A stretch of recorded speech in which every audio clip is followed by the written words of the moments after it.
Another week, another review. Isn't this special?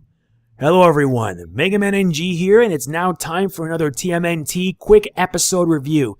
This week we're going to be talking about today's episode, Mutant Gangland, and believe me, I did enjoy this episode a lot, for a lot of reasons. So here's the deal. I am going to be providing my thoughts on the episode, what I liked and disliked about it, as well as the plot.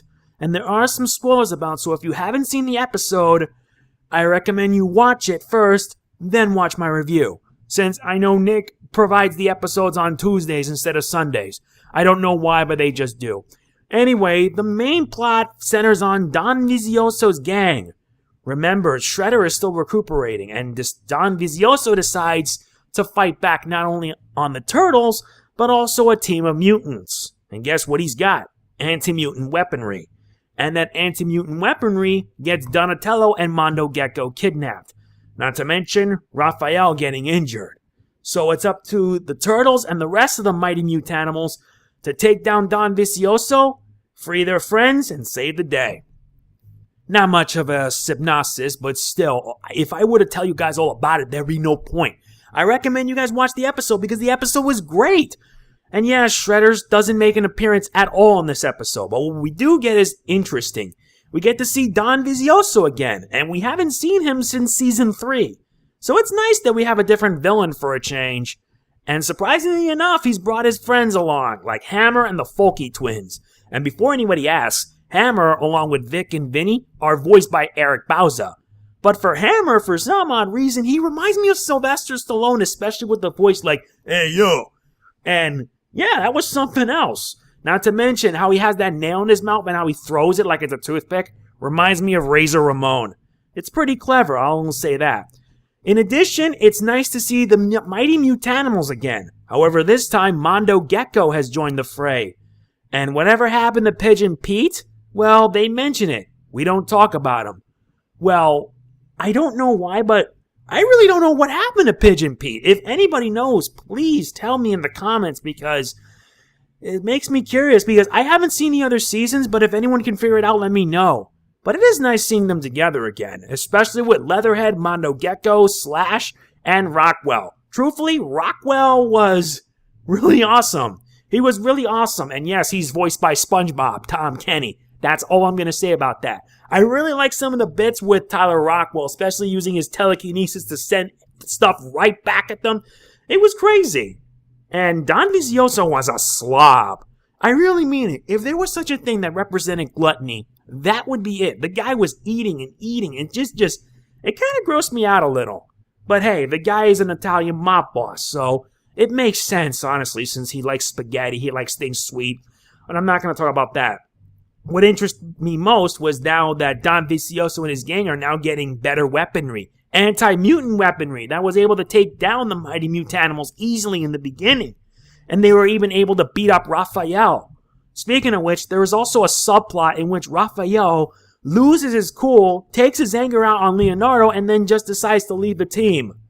Again. That Donatello mentioned that he left like 27 times now. And the last 26... well, he wasn't that angry, but this time he was. He was like too impulsive. And that impulsiveness ended up getting Donatello and Mondo Gecko kidnapped.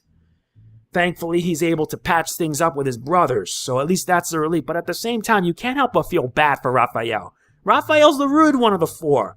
And he's a bit too impulsive for his own good. At least here, he's able to show what he's made of.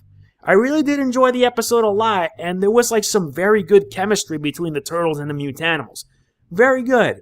And there's always Splinter around, Splinter providing useful advice to his brothers, and they're actually pretty good advice at that. He is the mentor of the team, and seeing him being his usual self was nice. It really was nice. There was a lot of action throughout the episode.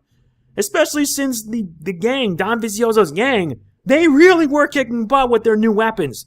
They really were. And for some odd reason, Don Vizioso floating about in that hover chair reminds me of Dr. Eggman for some weird reason. Because you know how Dr. Eggman has his Eggmobile? Don Vizioso is the same thing, except his chair hovers in the sky and it's just like really something. It kind of reminds me of that. He also reminds me of Belger from Final Fight with his wheelchair. Except he didn't have a crossbow. The only difference is that Don Vizioso don't have a crossbow. He's not afraid to kick butt, and he was still eating throughout. But it makes me curious about Dr. Farrell. I wonder if it's going to lead to a later episode down the line regarding it. We don't know for sure, but all I can say is that this episode is great. I really did enjoy it a lot. There was great chemistry between the Turtles and the Mutanimals. There was great action, a lot of humor. There were some bits that actually did make me laugh. And the ending was pretty satisfying too. Everything's all patched up and whatnot. Though personally, Raphael losing his cool, it's no surprise there. And I give this episode an 8.5 out of 10. A very, very good episode. Very nice. It was nice seeing the Mighty Mutanimals again, and I hope we get to see them again down the line, especially around the end of the season. Although it makes me wonder what happened to Pigeon Pete. Only time will tell. So anyway, that's it for this week's episode review on Mutant Gangland. Next week, we're going to be talking about Bat in the Belfry, where Michelangelo befriends some odd new superheroes, Wingnut and Screwloose. And I will be talking about them when that comes. And also, we're almost at the 100th episode. The big question is, what's the 100th episode going to be about?